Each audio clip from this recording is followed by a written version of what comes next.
दोस्तों, सेनेट ने एक नया बिल मंजूर कर लिया है, कानून मंजूर कर लिया है, जिसमें बच्चों के कान या बाल खींचना जुर्म करार दे दिया गया। ये अब इसको आप देखेंगे तो आपको समझ लग जाएगी कि क्या इस कानून में है, पाकिस्तान का कल्चर कैसा है और ये कानून किस तरह का बनाया गया है। बहरहाल मैं सिर्फ बयान कर रहा हूं, जाहिर है कि हम इन कवानीन से मुत्तफिक हों या ना हो, ये तो रियासत पाकिस्तान का मैटर है। तो जनाब, बच्चों को करंट लगाना, हाथ, बेल्ट, स्टिक, जूते, लात, चमचे से मारना भी जुर्म करार है। 18 साल से कम उम्र को थप्पड़ मारने पर भी सजा होगी। सजा देने में मुलव्वस शख्स की तनज़ली, मअतल या बरतरफ किया जाएगा।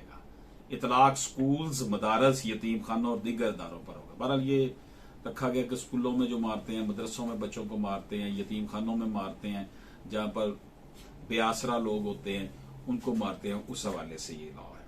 बच्चों पर जिस्मानी सजाओं की ममानत का बिल सेनेट की इंसानी हकूक की कमेटी में मुतफक्का तौर पर मंजूर कर लिया गया, जिसके बाद बच्चों के बाल, कान खींचना या धमकाना भी जुर्म होगा।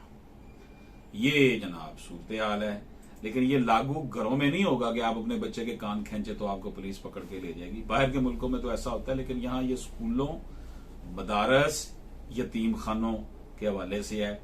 इसका मतलब यह है कि बच्चों पर जिस्मानी सजाओं की ममानत होनी चाहिए।